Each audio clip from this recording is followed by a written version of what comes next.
Welcome everyone my YouTube channel science পড়ুয়া। আজকে আমি দশম শ্রেণীর জীবনবিজ্ঞানের প্রথম অধ্যায় জীবজগতের নিয়ন্ত্রণ সমন্বয়ে আজকে আমি সেকেন্ড ভিডিও করব এবং আজকের এই ভিডিওতে আমি যেটা আলোচনা করব সেটা হচ্ছে চলন ও গমন কাকে বলে, চলন ও গমনের মধ্যে সম্পর্ক এবং উদ্ভিদের সমগ্র চলন প্রক্রিয়া। উদ্ভিদের সমগ্র চলন প্রক্রিয়ার মধ্যে যেটা আছে ট্যাকটিক চলন, বক্র চলন, তারপরে টপিক চলন, ল্যাস্টিক চলন, এই যে চলনগুলো আছে সমগ্র চলন প্রক্রিয়াটা আজকের ভিডিওতে আলোচনা করব। তো প্রথম যেটা আলোচনা করব সেটা হচ্ছে চলন ও গমন কাকে বলে।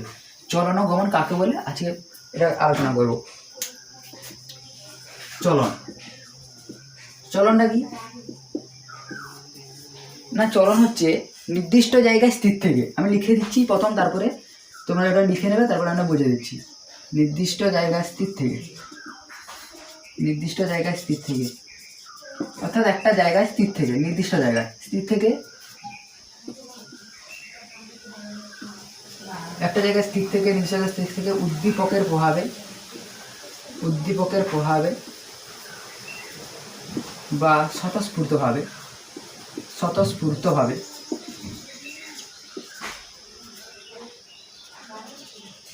নির্দিষ্ট জায়গায় স্থির থেকে উদ্দীপকের প্রভাবে বা স্বতঃস্ফূর্তভাবে জীবের অঙ্গ প্রত্যঙ্গ সঞ্চালন করাকে বলা হয়, বা সঞ্চালন করার প্রক্রিয়াকে বলা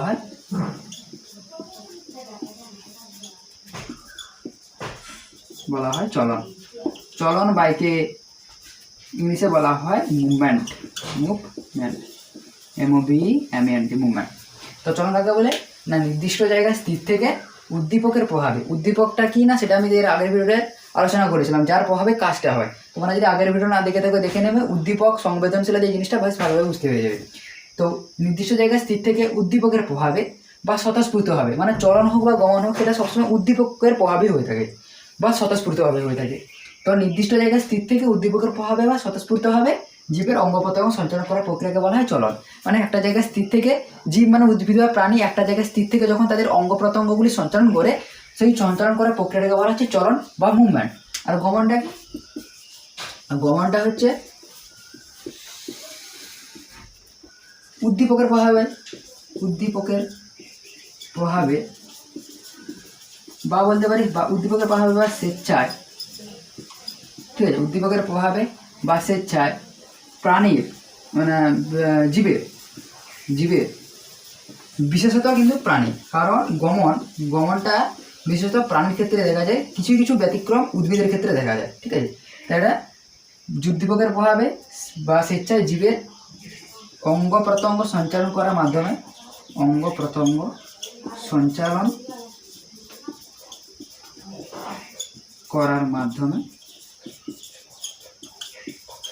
এক জায়গা থেকে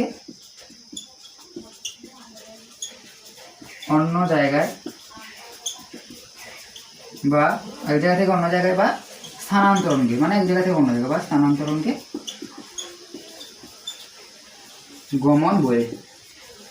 গমনের একটা নাম আছে যেটা হচ্ছে লোকোমোশন, একে ইংলিশে বলা লোকোমোশন, ঠিক আছে। তাহলে গমনটা কি না, উদ্দীপকের প্রভাবে বা স্বেচ্ছায় জীবের বিশেষত কাজ, মানে বিশেষত প্রাণীর কথা বলা হচ্ছে, কারণ মানে এক জায়গা থেকে অন্য জায়গায় যাওয়াকে বলা হচ্ছে গমন। আর গমনটা বিশেষত প্রাণীর ক্ষেত্রে দেখা যায়, কিছু কিছু ব্যতিক্রম উদ্ভিদের ক্ষেত্রে দেখা যায়, কারণ উদ্ভিদরা সবসময় এক জায়গায় স্থির থাকে, কিন্তু কিছু কিছু ব্যতিক্রম উদ্ভিদ আছে যেমন ক্লাইমেটোমোনাস, ভলভক, এদের ক্ষেত্রে গমন দেখা যায়। তাই এটা ব্যাখ্যাটা দিচ্ছি বিশেষত প্রাণীর উদ্দীপকের প্রভাবে স্বেচ্ছায় জীবের অঙ্গ প্রত্যঙ্গ সঞ্চালন করার মাধ্যমে তারা যখন এক জায়গা থেকে অন্য জায়গায় যায় বা স্থানান্তর করে, তখন তাকে বলা হচ্ছে গমন। তো এখন যেটা আলোচনা করবো সেটা হচ্ছে চলন এবং গমনের মধ্যে সম্পর্ক। এই চলন এবং গমনের মধ্যে সম্পর্ক কি না, চলনটা হচ্ছে জীবের এক জায়গায় যখন স্থির থেকে যখন তারা অঙ্গ প্রত্যঙ্গ সঞ্চালন করে তাকে চলন বলা হচ্ছে। আর গমন কি বলা হচ্ছে না, এক জায়গায় অঙ্গ প্রত্যঙ্গ সঞ্চালন করার মাধ্যমে যখন জীব এক জায়গা থেকে অন্য জায়গায় যায় তখন তাকে গমন বলা হচ্ছে। তো এই চলন এবং গমনের মধ্যে সম্পর্ক কি, বা প্রশ্নটা এভাবে হয় যে চলন ছাড়া গমন সম্ভব নয়, ঠিক আছে। চলন ছাড়া গমন সম্ভব নয়, কীভাবে ব্যাখ্যা করতে পারি আমি না, চলন কাকে বলে, চলন হচ্ছে নির্দিষ্ট জায়গায় স্থির থেকে জীবের অঙ্গ প্রত্যঙ্গ সঞ্চালন করে চলন বলা হচ্ছে। আর অঙ্গ প্রত্যঙ্গ সঞ্চালন করার মাধ্যমে জীব যখন এক জায়গা থেকে অন্য জায়গায় যায় তখন তাকে গমন বলা হচ্ছে। তো এই চলন যদি না হয় তাহলে গমন হবে কীভাবে? তো ধরো মানে আমি বলছি এটা অঙ্গ প্রত্যঙ্গ সঞ্চালন করার মাধ্যমে জীবের গমন হচ্ছে, তাহলে অঙ্গ প্রত্যঙ্গ সঞ্চালন যদি না হয় অর্থাৎ চলন না হয় তাহলে গমন সম্ভব নয়। তাহলে কীভাবে লিখবে এটা তোমরা? না প্রথমে লিখে দেবে চলন কাকে বলে, না এই জায়গা থেকে স্থির থেকে অঙ্গপ্রত্যঙ্গ সঞ্চালনকে চলন বলা, চলনের সংজ্ঞা দেবে, গমনের সংজ্ঞা দেবে। তারপরে লিখবে যে অঙ্গ প্রত্যঙ্গ সঞ্চালন করার মাধ্যমে জীব এক স্থান থেকে অন্য স্থানে যায় বা জীবের গমন হয়ে থাকে। তো এই এক জায়গা থেকে যদি জীবের অঙ্গ প্রত্যঙ্গ সঞ্চালন অর্থাৎ চলন না হয় তাহলে জীব এক জায়গা থেকে অন্য জায়গায় যেতে পারবে না, অর্থাৎ গমন সম্ভব নয়।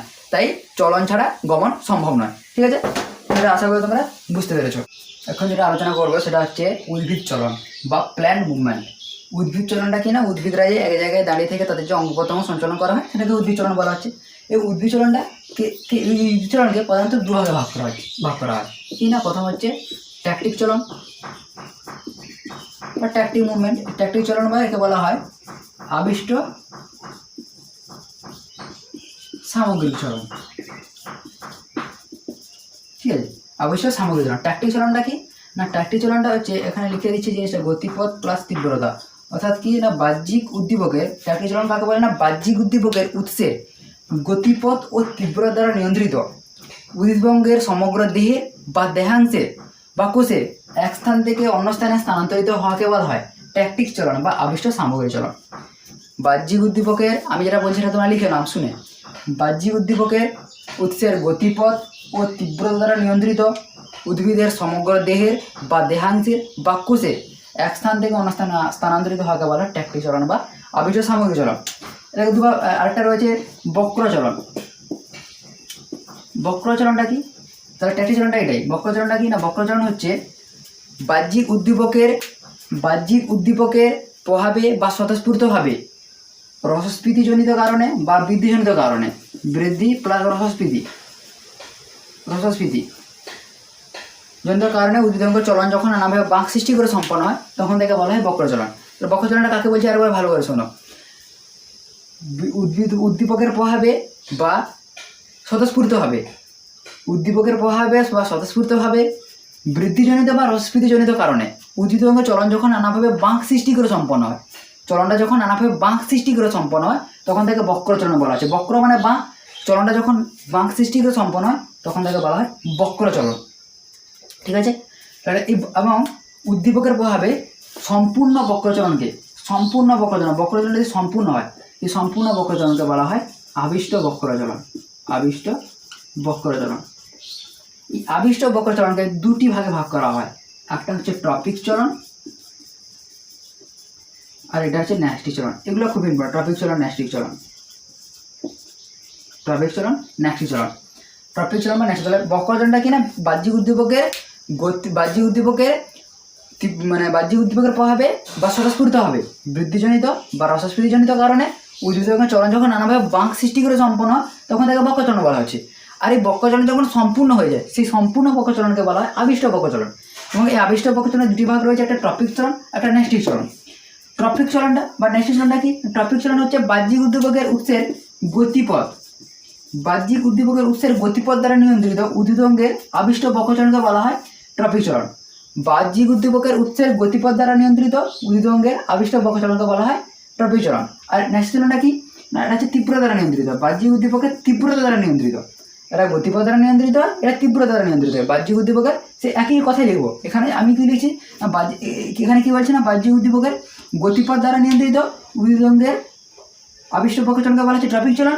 আর এখানে বলো বাহ্যিক উদ্দীপকের তীব্রতা দ্বারা নিয়ন্ত্রিত উদ্ভিদঙ্গের আবিষ্ট বক্রচলনকে বলা হচ্ছে ন্যাস্টিক চলন। ঠিক আছে, ন্যাস্টিক চলন কাকে বলে, ট্রপিক চলন কাকে বলে বুঝে দিলাম। আর ট্রপিক চলন এবং ন্যাস্টিক চলনটা কি না, ট্রপিক চলনটা হচ্ছে গতিপথ দ্বারা নিয়ন্ত্রিত হচ্ছে আর ন্যাস্টিক চলনটা তীব্রতা দ্বারা নিয়ন্ত্রিত হচ্ছে। কিন্তু এখানে আমরা ভালো লক্ষ্য করো, ট্যাকটিক চলন বা আবিষ্ট সামগ্রিক চলন এটা বাহ্যিক উদ্দীপকের গতিপথ ও তীব্রতা উভয় দ্বারা নিয়ন্ত্রিত হচ্ছে। ঠিক আছে, এটা একটা মূল পার্থক্য। এই ট্রপিক চলন, ট্যাকটিক চলন, ন্যাস্টিক চলন এটা একটা পার্থক্য হয়। তো পার্থক্যটা আমি শেষে আলোচনা করে দিচ্ছি। তো এখন যেটা আলোচনা করে ট্যাকটিক চলনের একটি ভাগ রয়েছে যেটাকে বলা হয় সেটা হচ্ছে পজিটিভ ফটোট্যাকটিক চলন।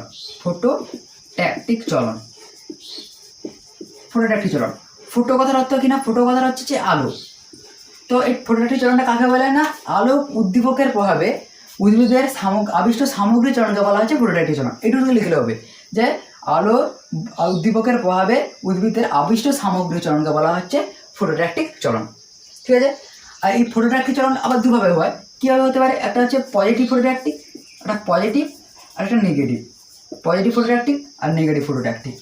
পজিটিভটা কি? পজিটিভ হচ্ছে আলো, যেহেতু আলো নিয়েই হবে যে আলোর উৎসের দিকে উদ্ভিদের যদি আলোর উৎসের দিকে উদ্ভিদের চলনকে বলা হচ্ছে মানে পজিটিভ ফটোরিঅ্যাক্টিভ চলন। আলোর উৎসের দিকে, বিচ্ছুরিত আলোর উৎসের দিকে উদ্ভিদ অঙ্গে যদি আবিষ্ট সামগ্রী চলন হয় তখন তাকে বলে পজিটিভ। আর আলোর উৎসটা যেদিকে তার বিপরীত দিকে যদি ট্যাকটিক চলনটাকে বলা হচ্ছে নেগেটিভ ফটোট্যাকটিক চলন। আলোর বিচ্ছুরিত আলোর উৎসের দিকে উদ্ভিদের যে ট্যাকটিক চলনটাকে বলা হচ্ছে পজিটিভ ফটোট্যাকটিক চলন, আর বিচ্ছুরিত আলোর উৎসের বিপরীত দিকে উদ্ভিদ অঙ্গের চলনটাকে বলা হচ্ছে নেগেটিভ ফটোট্যাকটিক চলন। পজিটিভটার একটা উদাহরণ দিতে পারে ভলভক্স ও ক্লামাইডোমোনাস। এই যে শৈবালগুলো, ভলভক্স ও ক্লামাইডোমোনাস ইত্যাদি শৈবালের চলন। এগুলো বিচ্ছুরিত আলোর উৎসের দিকে চলন হয়। আবার এই ভলভক্স ও ক্লামাইডোমোনাস বিচ্ছুরিত আলোর উৎসের বিপরীত দিকে চলন হয়ে থাকে। তাহলে পজিটিভ ফটোট্যাকটিক চলনের উদাহরণটা বলতে পারি যে ভলভক্স ও ক্লামাইডোমোনাসের বিচ্ছুরিত আলোর উৎসের দিকে চলন। বা আরেকটা আছে ইউলোথ্রিক্স বা ক্লাডোফোরা ইত্যাদি শৈবালের চলন আলোর উৎসের দিকে। আর বিপরীত দিকে কি না, বিচ্ছুরিত আলোর উৎসের বিপরীত দিকে ভলভক্স ও ক্লামাইডোমোনাসের চলন, সেটা হচ্ছে নেগেটিভ ফটোট্যাকটিক চলন। তো এটা বোঝা গেলো। ট্যাকটিক চলনের আর একটা জিনিস আনতে হবে, সেটা পরীক্ষা খুবই আছে, সেটা হচ্ছে ক্যামোট্যাকটিক চলনটা। ক্যামোট্যাকটিকটা আছে, ক্যামোট্যাকটিক চলন, এটা খুবই গুরুত্বপূর্ণ, ক্যামোট্যাকটিক চলন। তো ক্যামো কথার অর্থ কি? ক্যামো কথার অর্থ হচ্ছে, এই নামগুলো মনে রেখে পুরো সংজ্ঞা বলে দেওয়া যাবে। ক্যামো কথার হচ্ছে রসায়ন। তো কোনো রাসায়নিক পদার্থ একটা উদ্দীপক। তো রাসায়নিক পদার্থের সংস্পর্শে উদ্ভিদের যে অবিষ্ট সামগ্রী চলন ঘটে তাকে বলা হয় ক্যামোট্যাকটিক চলন। এই কথা লিখবে যে কোনো রাসায়নিক পদার্থের সংস্পর্শে উদ্ভিদের যে আবিষ্ট সামগ্রী চলন ঘটে তাকে বলা হয় ক্যামোট্যাকটিক চলন। যেমন উদাহরণ আমি কি বলতে পারি? ক্যামোট্যাকটিক চলনের উদাহরণ হচ্ছে যেমন মশের শুক্রাণু, মানে গ্লুকোজের প্রভাবে মশের শুক্রাণু কি হয় না, ডিম্বাণুর দিকে ধাবিত হয়। গ্লুকোজের প্রভাবে মশের শুক্রাণু ডিম্বাণুর দিকে ধাবিত হয়। একটা রাসায়নিক পদার্থ, গ্লুকোজ একটা রাসায়নিক পদার্থ, তার সংস্পর্শে মশের শুক্রাণুটা ডিম্বাণুতে ধাবিত হয়। বা ম্যালিক অ্যাসিডের প্রভাবে ফান্নের শুক্রাণু ডিম্বাণুতে ধাবিত হয়। এটা হচ্ছে ক্যামোট্যাকটিক চলন। কোনো রাসায়নিক পদার্থের সংস্পর্শে উদ্ভিদের আবিষ্ট সামগ্রী চলনকে বলা হচ্ছে ক্যামোট্যাকটিক চলন। যেমন উদাহরণ কি বলছি না, গ্লুকোজের প্রভাবে মশের শুক্রাণু ডিম্বাণু ধাবিত হয়। আবার ম্যালিক অ্যাসিডের প্রভাবে ফান্নের শুক্রাণু ডিম্বাণু দিকে ধাবিত হয়। এবার ট্যাকটিক চলনটা হলো। এবারে যেটা গুরুত্বপূর্ণ জিনিস, ট্রপিক চলন, ন্যাস্টিক চলন। না, এর যে ভাগগুলো আছে এটা খুবই গুরুত্বপূর্ণ, ট্রপিক চলন এবং ন্যাস্টিক চলন। তো ট্রপিক চলন, ন্যাস্টিক চলন কাকে বলে বললাম? যে বাহ্যিক উদ্দীপকের গতিপথ দ্বারা নিয়ন্ত্রিত উদ্ভিদ অঙ্গের আবিষ্ট বকচলনকে বলা হয় ট্রপিক চলন। আর বাহ্যিক উদ্দীপকের তীব্রতা দ্বারা নিয়ন্ত্রিত উদ্ভিদ অঙ্গের আবিষ্ট বকচলনকে বলা হচ্ছে ন্যাস্টিক চলন। এই ট্রপিক চলনকে আরেকটা নাম হয় ট্রপিক চলন বা দিক নির্ণীত চলন। এটাকে দিক নির্ণীত চলন বলা হয়, নামটা মনে রাখবে, দিক নির্ণীত চলন। এই ট্রপিক চলনের প্রধানত তিনটা ভাগ। কী ভাগ রয়েছে? তিনটি ভাগ রয়েছে। এটা ফটোট্রপিক চলন, ঠিক আছে, ফটোট্রপিক। আর হচ্ছে জিওট্রপিক। আমরা উপরে করছি, তাহলে তোমরা ভালোভাবে বুঝতে পারবে। ট্রপিক চলন, ন্যাস্টিক চলনের ভাগটা উপরে দেখাচ্ছি, এটা মুছে দিচ্ছি।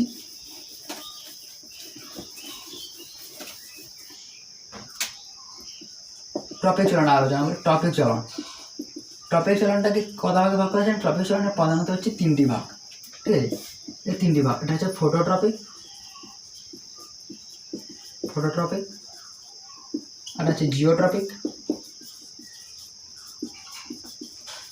3 নম্বর হচ্ছে হাইড্রোট্রপিক।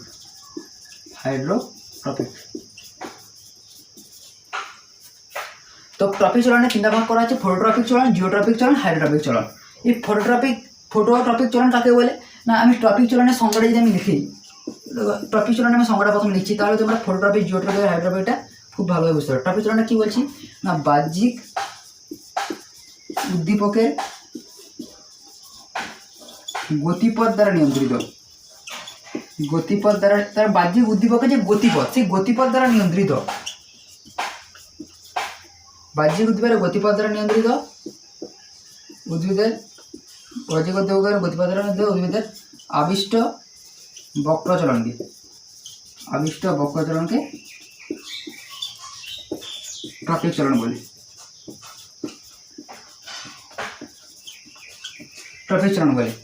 তো এই ট্রপিক চলনটা বাহ্যিক উদ্দীপকের গতিপথ দ্বারা নিয়ন্ত্রিত উদ্ভিদের আবিষ্ট বক্রচলন ট্রপিক চলন বলি। তো আমি প্রথম বলছি ফটোট্রপিকটা বলছি। ফটো কথার অর্থ কি? আলো। এই জন্য তো বাংলায় ফটোট্রপিকে বলা হয় আলোক বৃত্তিজ চলন। বা এর আরেকটা নাম মনে রাখবে, সেটা হচ্ছে হেলিওট্রপিক চলন। হেলিওট্রপিক চলন, কারণ অনেক সময় পরীক্ষায় দিয়ে দেয় যে হেলিওট্রপিক চলন না, তখন তোমরা বুঝতে পারবে না যে হেলিওট্রপিক চলন আমি জানি না, কিন্তু এই ফটোট্রপিকের একটা নাম হচ্ছে হেলিওট্রপিক। তো ফটোট্রপিক চলনটা কাকে বলে না, এটা গণিতের সূত্র যেরকম হয় না, সেই সূত্র অনুযায়ী হয়ে যাবে। ফটো কথাটা হচ্ছে আলো, আলোক উদ্দীপকের খালি ফটোট্রপিক চলন যদি কাকে বলে না বাহ্যিক উদ্দীপকে বলে, সেখানে শুধু লিখে দেবে ফটোট্রপিক যদি বলে সেখানে শুধু লিখে দেবে আলোক উদ্দীপকে। আলো উদ্দীপকের গতিপথ দ্বারা নিয়ন্ত্রিত উদ্ভিদের আবিষ্ট প্রচলনকে বলা হয় ফটোট্রপিক চলন। ফটোট্রপিক চলন এখন হয়ে গেল ফটোট্রপিক চলন। ফটোট্রপিক কাকে বলে, শুধু বাহ্যিক উদ্দীপকটা এখানে উঠে দিলাম ট্রপিক চলনের সংজ্ঞা থেকে, শুধু এখানে দিলাম যে আলোক উদ্দীপকের গতিপথ দ্বারা নিয়ন্ত্রিত উদ্ভিদের আবিষ্ট প্রচলনকে বলা ফটোট্রপিক চলন। হয়ে গেল ফটোট্রপিক চলন। এই ফটোট্রপিক চলনকে একটু ভাগ দেবে না, অনুকূল ফটোট্রপিক চলন, প্রতিকূল ফটোট্রপিক চলন, আর হচ্ছে তির্যক ফটোট্রপিক চলন। তির্যক অনুকূলটা কি না, দেখো গাছের কাণ্ড কি হয়, আলোর উৎসের দিকে বৃদ্ধি পায়, তাহলে গাছের অনুকূল হচ্ছে আলোর উৎসের দিকে যে ট্রপিক চলনটাকে বলা হচ্ছে অনুকূল। আলোর উৎসের দিকে যেমন গাছের কাণ্ডের বৃদ্ধি, সেটা হচ্ছে অনুকূল ফটোট্রপিক চলন। আলোর উৎসের বিপরীত দিকে তোমার মূলের বৃদ্ধি, সেটা হচ্ছে প্রতিকূল ফটোট্রপিক চলন। আর তির্যকটা কি না, আলোর উৎসের সঙ্গে তির্যকভাবে, অর্থাৎ পাতা কি হয় না আলোর সঙ্গে তির্যকভাবে বৃদ্ধি পায়, এটা তির্যক ফটোট্রপিক চলন। ফটোট্রপিক চলনকে তিন ভাগে ভাগ করা হচ্ছে অনুকূল ফটোট্রপিক চলন, প্রতিকূল ফটোট্রপিক চলন, তির্যক ফটোট্রপিক চলন। অর্থাৎ আলোর উৎসের দিকে যে চলনটা হচ্ছে এটা অনুকূল ফটোট্রপিক চলন, আর আলোর উৎসের বিপরীত দিকে ট্রপিক চলনটাকে বলা হচ্ছে প্রতিকূল ফটোট্রপিক চলন, আর আলোর উৎসের সঙ্গে তির্যকভাবে যে চলনটি হয়ে থাকে তাকে বলা হচ্ছে তির্যক ফটোট্রপিক চলন। অনুকূলটা যে উদাহরণ কি বলছে না, গাছের কাণ্ডটা কি হয়, আলোর উৎসের দিকে গাছের কাণ্ডটা সেদিকে বৃদ্ধি পায়, সেটা হচ্ছে অনুকূল। আর প্রতিকূল উদাহরণটা কি না, গাছের মূলটা কি হয় নিচের দিকে বৃদ্ধি পায়, আলোর উৎসের বিপরীত দিকে বৃদ্ধি পায়, হচ্ছে প্রতিকূল আলোক বৃত্তীয় চলন। আর তির্যকটা কি না, গাছের পাতা কি হয় আলোর সঙ্গে তির্যকভাবে বৃদ্ধি পায়, এটা হচ্ছে তির্যক ফটোট্রপিক চলন। এটা পুরো ফটোট্রপিক চলনটা হয়ে গেল, পুরোটা বলে দিলাম। এরপরে যেটা করছি না জিওট্রপিক।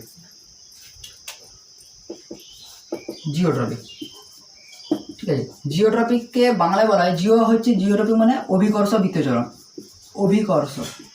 অভিকর্ষ বৃত্তীয় চলন মানে কি হয় না, পৃথিবীর অভিকর্ষে বলে পাবে। এখানে উদ্দীপকটা কি না অভিকর্ষ, সে উদ্দীপকের জায়গায় এখানে আলোটা করেছিলাম ফটোট্রপিক ক্ষেত্রে, এখানে করবো যে অভিকর্ষ বলের প্রভাবে বা অভিকর্ষ বলের গতিপথ দ্বারা নিয়ন্ত্রিত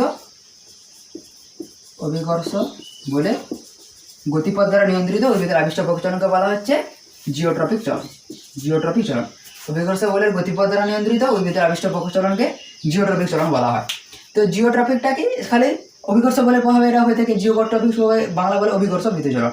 অভিকর্ষ বলে গতিপথ, অভিকর্ষ বলটা কি না সবসময় নিচের দিকে, সেই অভিকর্ষ বলে গতিপথ দ্বারা নিয়ন্ত্রিত উদ্ভিদের আবিষ্ট প্রচলনকে ট্রপিক চলন জিওট্রপিক চলন বলা আছে।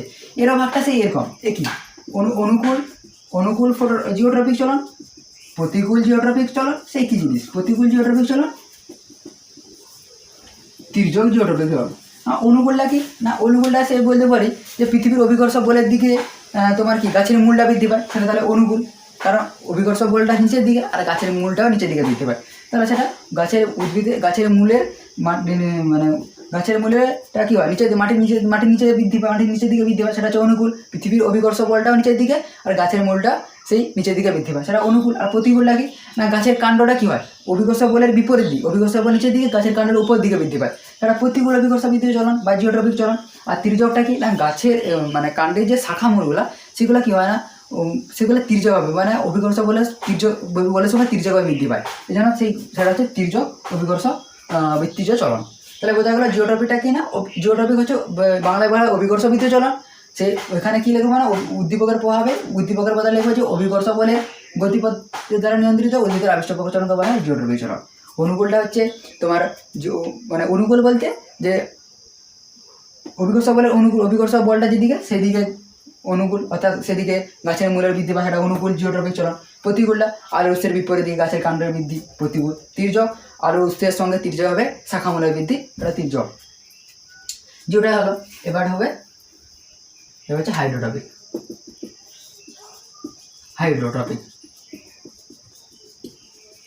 হাইড্রো কথা একে বাংলা বলা হয় জলবৃত্তীয় চলন বা জলবৃত্তীয় চলন। হাইড্রো মানে জল, এখানে উদ্দীপকটাকে তাহলে কি না জল, তাহলে হাইড্রোট্রপিকের বদলে এখানে অভিকর্ষ বলেছিলেন জিওট্রপিকের ক্ষেত্রে, এখানে শুধু লিখে দেবো হাইড্রোট্রপিকের ক্ষেত্রে জলের গতিপথ দ্বারা নিয়ন্ত্রিত উদ্ভিদের আবিষ্ট প্রচলনকে বলা হয় হাইড্রোট্রপিক চলন। জলের গতিপথ দ্বারা নিয়ন্ত্রিত উদ্ভিদের আবিষ্ট প্রচলনকে হাইড্রোট্রপিক চলন বলা হয়। ঠিক আছে, একই জিনিস। আর হাইড্রোট্রপিকের উত্তরে অনুকূল আর প্রতিকূল, এখানে হয় অনুকূল আর প্রতিকূল শুধুমাত্র। অর্থাৎ জলের দিকে গাছের মূলের বৃদ্ধি হয়, সেটা তাহলে অনুকূল হাইড্রোট্রপিক চলন। প্রতিকূলটা কি না, জলের উৎসের বিপরীত দিকে কাণ্ডের বৃদ্ধি, সেটা প্রতিকূল। কারণ জলটা সবসময় নিচের দিকে যায়, জলের দিকে মূলের বৃদ্ধি এটা অনুকূল হাইড্রোট্রপিক চলন, আর জলের উৎসের বিপরীত দিকে কাণ্ডের বৃদ্ধি এটা প্রতিকূল হাইড্রোট্রপিক চলন। এটা আশা করি তোমরা ফটোট্রপিক, জিওট্রপিক, হাইড্রোট্রপিকটা বুঝতে পেরেছো। তাহলে এটা ট্রপিক চলনের পুরো ভাগটা করে দিলাম। আর হচ্ছে ন্যাস্টিক চলন। খালি মানে ট্রপিক চলনে খালি তার সংজ্ঞাটা জায়গায় ফটোর যে উদ্দীপক, ফটোট্রপিকের উদ্দীপক কি আলো, সে আলোটা সেখানে বাহ্যিক উদ্দীপকের বদলে সেই ট্রপিক চলনের জায়গায় বসে দেয় আলো। তারপর জিওট্রপিকের উদ্দীপক হচ্ছে অভিকর্ষ, সেই ট্রপিক চলনের সঙ্গে যে বাহ্যিক উদ্দীপক আছে সেখানে অভিকর্ষ বসিয়ে দিলে। হাইড্রোট্রপিকের কি উদ্দীপকটা জল, তোমার ট্রপিক চলনের যে বাহ্যিক উদ্দীপক সেখানে জলটা বসিয়ে দিলে পুরো সংজ্ঞাটা হয়ে গেল, আর তার ভাগগুলো লিখে দিলাম। আশা করি তোমরা সেটা বুঝতে পেরেছো। তারপর হচ্ছে ন্যাস্টিক চলন।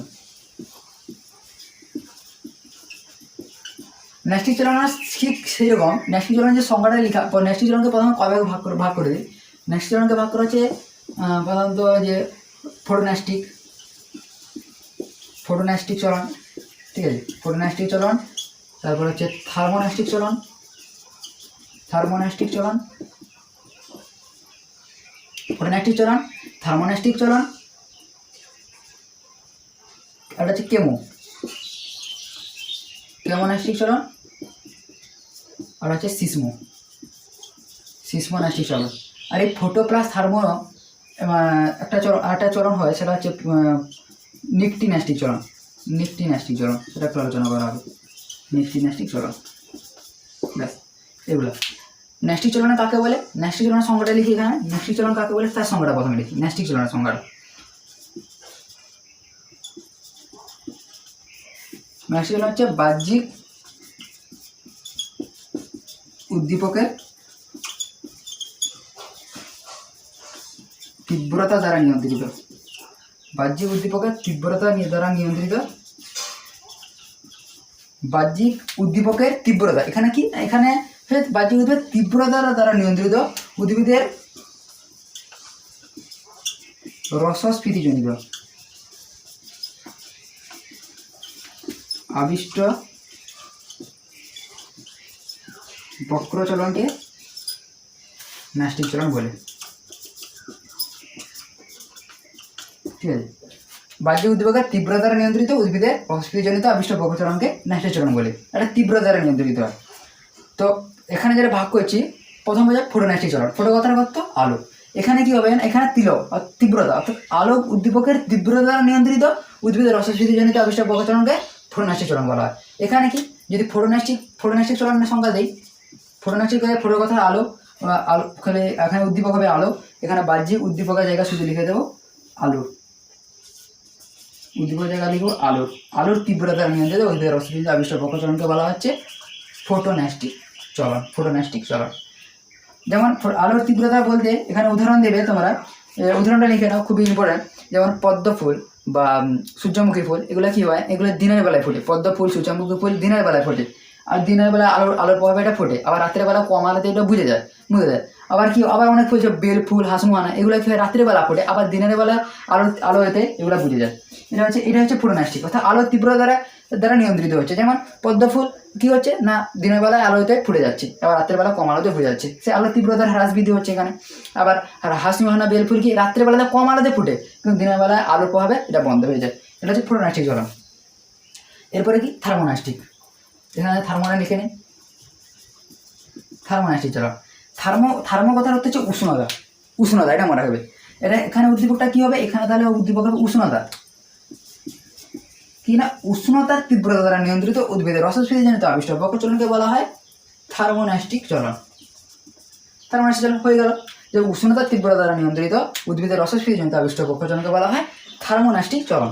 থার্মোন্যাস্টিক চলন কি না, উষ্ণতা, অর্থাৎ উষ্ণতার তীব্রতা, মানে যেমন উষ্ণতা এখানে বলে টিউলিপ ফুল কি হয়, বেশি উষ্ণতায় ফোটে আবার কম উষ্ণতায় বুঝে যায়। টিউলিপ ফুল কী হয়, বেশি উষ্ণতায় ফোটে আবার কম উষ্ণতায় বুঝে যায়। এটা হচ্ছে থার্মোনাইস্ট চলন। থার্মো কথা হচ্ছে উষ্ণতা, অর্থাৎ এখানে উদ্দীপক উষ্ণতার তীব্রতা দ্বারা নিয়ন্ত্রিত উদ্ভিদের রসস্ফীতিজনিত আবিষ্ট প্রকোষ্ঠনকে বলা হচ্ছে থার্মোনাইস্ট চলন। যেমন উষ্ণতার তীব্রতা বলতে যেমন টিউলিপ ফুল বেশি উষ্ণতায় ফোটে আবার কম উষ্ণতায় বুঝে যায়, এটা থার্মোনাইস্ট চলন। তারপরে হচ্ছে কেমোনাস্টিক। কেমোনাস্টিকটা আলোচনা করে সিসমোনাস্টিক আলোচনা করি। সিসমোনাস্টিকটা ঠিক আছে, সিসমোনাস্টিক। কেমোনাস্টিক লাস্টে আলোচনা করবো। সিসমোনাস্টিক চলনটা কি না, সিসমোনাস্টিক চলনটা কী হয় না, এখানকার ক্ষেত্রে উদ্দীপক হয় স্পর্শ, ঘর্ষণ, আঘাত, বায়ুপ্রবাহ, এগুলো উদ্দীপক। স্পর্শ, ঘর্ষণ, আঘাত, ঠিক আছে, তারপর বায়ুপ্রবাহ, এগুলো সব যান্ত্রিক উদ্দীপক, এগুলোকে যান্ত্রিক উদ্দীপকও বলা হয়। স্পর্শ, ঘর্ষণ, আঘাত, বায়ুপ্রবাহ ইত্যাদির এগুলোর তীব্রতা দ্বারা নিয়ন্ত্রিত উদ্ভিদের রসস্ফীতিজনিত আবিষ্ট প্রকোষ্ঠনকে বলা হয় থার্মোনাইস্টিক চলন। মানে স্পর্শের ফলে, ঘর্ষণের ফলে, আঘাতের ফলে, বায়ুপ্রবাহে ইত্যাদির তীব্রতা নিয়ন্ত্রিত উদ্ভিদের রসস্ফীতিজনিত আবিষ্ট প্রকোষ্ঠনকে বলা হয় কী বলা হয় না, সিসমোনাস্টিক চলন। এটা কি, এটা হচ্ছে সিসমোনাস্টিক চলন। এর উদাহরণটা কি বলতে পারি না, স্পর্শ দিয়ে উদাহরণটা যদি বলা হয়, যেমন আগের ভিডিওতে আমি লজ্জাপতি গাছের স্পর্শটা আছে, লজ্জাপতি গাছকে স্পর্শ করলে কি হয় না, তাদের স্পর্শ করে তাদের স্ফীতবিন্দু বা পালবেনাস থেকে জলটা অন্য কাছে চলে যায়, এরপরে রসস্ফীতি চাপটা কমে যায়, এই জন্য লজ্জাপতি গাছগুলো মুতে যায়। এটা স্পর্শের ফলে হচ্ছে। এখানে সিসমোনাস্টিক উদাহরণটা এটা বলতে পারি যে লজ্জাপতি গাছকে স্পর্শ করলে লজ্জাপতি গাছের পাতাগুলো মুতে যায়, এটা একটা সিসমোনাস্টিক চলন। সিসমোনাস্টিক চলনটা গেল স্পর্শ, ঘর্ষণ, আঘাত, বায়ুপ্রবাহ ইত্যাদি তীব্রতা দ্বারা নিয়ন্ত্রিত উদ্ভিদের রসস্ফীতিজনিত আবিষ্ট প্রকোষ্ঠনকে বলা হয় সিসমোনাস্টিক চলন। তারপরে আলোচনা করছি উদাহরণটা লজ্জাপতি গাছকে স্পর্শ করে লজ্জাপতি গাছের পাতাগুলো মুতে যায়, এটা উদাহরণটা দিলে হবে। কেমোনাস্টিক। কেমন কথার অর্থ হচ্ছে রসায়ন। কেমন কথার অর্থ হচ্ছে রসায়ন। কোনো রাসায়নিক পদার্থের সংস্পর্শে উদ্ভিদ অঙ্গের যে চলন হয়, এটা একটু অন্যরকম হবে, মানে একটু লিখছি সেইরকমই হবে, মানে কোনো রাসায়নিক পদার্থ বলতে কি না, প্রোটিন, ক্লোরোফর্ম, এগুলো রাসায়নিক পদার্থ, ঠিক আছে। কোনো রাসায়নিক পদার্থের সংস্পর্শে, কোনো রাসায়নিক পদার্থ হচ্ছে প্রোটিন, ক্লোরোফর্ম, এগুলো রাসায়নিক পদার্থ হচ্ছে এখানে উদ্দীপকের কাজ করবে। কোনো রাসায়নিক পদার্থের সংস্পর্শে উদ্ভিদের যে চলন হয় তাকে কেমোনাস্টিক চলন বলে।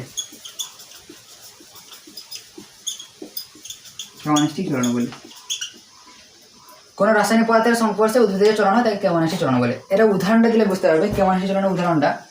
কেমোনাস্টিক চলনের উদাহরণটা এখানে লিখে দিচ্ছি। যেমন কেমোনাস্টিক, সূর্যশিশির একটা হচ্ছে পতঙ্গভুক প্রাণী। সূর্যশিশির উদ্ভিদ হচ্ছে একটা পতঙ্গভুক প্রাণী, ঠিক আছে, এটা একটা পতঙ্গভুক প্রাণী। সূর্যশিশির উদ্ভিদের পাতার কোর্সিকাগুলি পতঙ্গের সংস্পর্শে আসা মাত্র, সূর্যশিশির উদ্ভিদের পাতার কোর্সিকাগুলি পতঙ্গ কি না, পতঙ্গ হচ্ছে একটা প্রোটিন, তার একটা রাসায়নিক পদার্থ প্রোটিন। সেই সূর্যশিশির উদ্ভিদের পাতার কোর্সিকা কি হয় না, পতঙ্গের সংস্পর্শে আসা মাত্রই সূর্যশিশির কোর্সিকাগুলি সে পতঙ্গটা গিয়ে আবদ্ধ করে এবং পতঙ্গটা খেয়ে নেয়, এভাবে খেয়ে নেয়। মানে সে কী হয় না, একটা রাসায়নিক পদার্থের সংস্পর্শে চলনটা হলো। সূর্যশিশির উদ্ভিদের পাতার কোর্সিকাগুলি পতঙ্গ সংস্পর্শে আসা মাত্রই পতঙ্গটা আবদ্ধ করে, কারণ পতঙ্গ হচ্ছে প্রোটিন আর প্রোটিন হচ্ছে একটা রাসায়নিক পদার্থ। এই রাসায়নিক পদার্থের সংস্পর্শে উদ্ভিদের যে সূর্যশিশির উদ্ভিদের পাতার কোর্সিকাগুলি কী হলো, পতঙ্গটা আবদ্ধ করলো এবং আবদ্ধ করে, ঠিক আছে, বা পতঙ্গটা খেয়ে ফেললো। তাহলে এটা হচ্ছে কেমোনাস্টিক চলন, আর উদাহরণটা সেটা। কেমোনাস্টিক চলনটা বুঝতে পেরেছ। এরপরে যেটা আলোচনা করবো সেটা হচ্ছে নিকটিনাস্টিক চলনটা। এটা আছে নিকটিনাস্টিক চলনটা আছে। নিকটিনাস্টিক চলনটা কি, নিকটিনাস্টিক চলনটা হচ্ছে এটা কি হয় না, ফোটো আর থার্মো। ফোটোটা কি হয় আলো দ্বারা নিয়ন্ত্রিত, থার্মোটা উষ্ণতা দ্বারা, এটা উভয় দ্বারা। আলো ও তাপ, এখানে উদ্দীপকটা কি, আলো ও তাপ দ্বারা নিয়ন্ত্রিত উদ্ভিদের রসস্ফীতিজনিত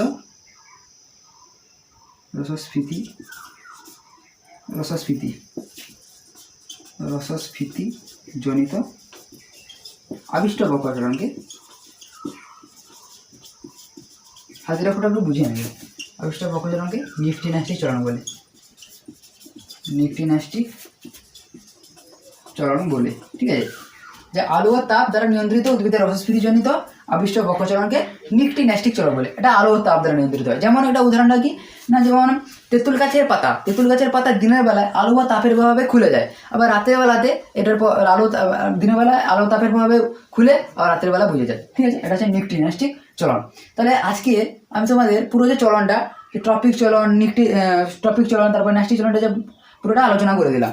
তো এটা কি বললাম একটু যদি যেটা আলোচনা করলাম একটু যদি পুরোটা অ্যানালাইসিস করে দিই। আচ্ছা, এই ছকটা তোমরা একটা ছক করে দিচ্ছি, সেই ছকটা তোমরা করে না আরও ভালোভাবে মনে রাখতে পারবে। যেমন কি বললাম না, উদ্ভিদ চলনটাকে আমি ভাগ করলাম প্রধানত দুটা ভাগে। একটা হচ্ছে ট্যাকটিক চলন, একটা হচ্ছে বক্র চলন। ট্যাকটিক চলনটা কি বলে না, বাহ্যিক উদ্দীপকের গতিপথ তীব্রতা দ্বারা নিয়ন্ত্রিত, বাহ্যিক উদ্দীপকের উৎসের গতিপথ তীব্রতা নিয়ন্ত্রিত উদ্ভিদের সমগ্র দেহের বা দেহাংশের বা কোষের এক স্থান থেকে অন্য স্থানে স্থানান্তর করাকে ট্যাকটিক চলন বলা হয়। তো এটা ট্যাকটিক চলনটা বলেছি, এটা গতিপথ প্লাস তীব্রতার নিয়ন্ত্রিত, তোমার মনে রাখবে গতিপথ প্লাস তীব্রতার নিয়ন্ত্রিত হয়। আর বক্র চলন হচ্ছে বাহ্যিক উদ্দীপকের প্রভাবে বা রসস্ফীতি বা স্বতঃস্ফূর্তভাবে উদ্ভিদের বৃদ্ধিজনিত বা রসস্ফীতিজনিত কারণে উদ্ভিদের চলন যখন আনা হবে বাঁক সৃষ্টি করে সম্পূর্ণ, তখন থেকে বক্র চলন বলা হয়। আর সম্পূর্ণ বক্র চলনকে বলা হচ্ছে আবিষ্ট বক্র চলন।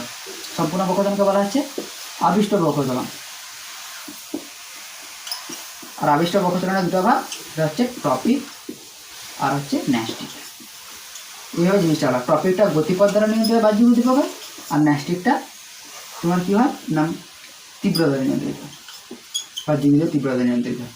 তো এই টপিক চলন আর ন্যাস্টিক চলনের পার্থক্য আছে।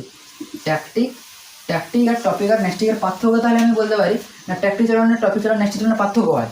টপিক চলনটা কি না, টপিক চলনটা হচ্ছে বাহ্যিক উদ্দীপকের গতিপথ তীব্রতা নিয়ন্ত্রিত হয়, টপিক চলনটা বাহ্যিক উদ্দীপক গতিপথ দ্বারা নিয়ন্ত্রিত হয়, ন্যাস্টিক চলনটা শুধুমাত্র তীব্রতা দ্বারা নিয়ন্ত্রিত হয়। আর পার্থক্য আছে, ট্যাকটিক চলন একটা হরমোনের পরে তোমাদের আছে, এই হরমোনটা অক্সিন হরমোনের একটা প্রভাব, মানে হরমোনের প্রভাব। ট্যাকটিক চলনে কোনো হরমোনের প্রভাব নেই। টপিক চলনে একটা হরমোন প্রভাব আছে, অক্সিন হরমোন বলে একটা হরমোন। টপিক চলনে অক্সিন হরমোনের প্রভাব রয়েছে, আর ন্যাস্টিক চলনে কোনো হরমোনের প্রভাব নেই। তারপরে তোমার প্রতিক্রিয়া যদি বলা হয় বা ঘটনাস্থল, ট্যাকটিক চলনটা কী হয়, ট্যাকটিক চলনটা মানে উদ্ভিদের সমগ্র দেহে ঘটে থাকে, আর টপিক চলনটা উদ্ভিদের অপরিণত অংশ ঘটে, আর ন্যাস্টিক চলনটা উদ্ভিদের পরিণত অংশ ঘটে। আর প্রতিক্রিয়া কি না, ট্যাকটিক চলন অনুকূল ধর্মী এবং প্রতিকূল ধর্মী। ঠিক আছে, অনুকূল ধর্মী এবং প্রতিকূল ধর্মী। আর টপিক চলন অনুকূল ধর্মী এবং প্রতিকূল ধর্মী, আর ন্যাস্টিক চলনটা শুধুমাত্র অনুকূল ধর্মী হয়ে থাকে। এগুলো এরকম করে এগুলো পার্থক্য আছে। এই পার্থক্যটা তোমার ভালোভাবে করে নেবে, পার্থক্যটা ইম্পর্টেন্ট আছে। তো আজকে আমি উদ্ভিদের যে চলনটা, এই উদ্ভিদের চলনটিকে আলোচনা করলাম, আর চলন কাকে বলে, গমন কাকে বলে, এবং চলন গমনের মধ্যে সম্পর্ক আলোচনা করলাম। তোমরা যদি ভিডিওটি বুঝে থাকো তাহলে ভিডিওটিতে একটি লাইক করবে এবং বন্ধুদের সঙ্গে শেয়ার করবে, এবং চ্যানেলটিকে সাবস্ক্রাইব করে রাখবে আমার আপলোড করা ভিডিওর কোনো নোটিফিকেশান পেতে। তো দেখা হচ্ছে নেক্সট ভিডিওতে। সবাইকে অসংখ্য ধন্যবাদ।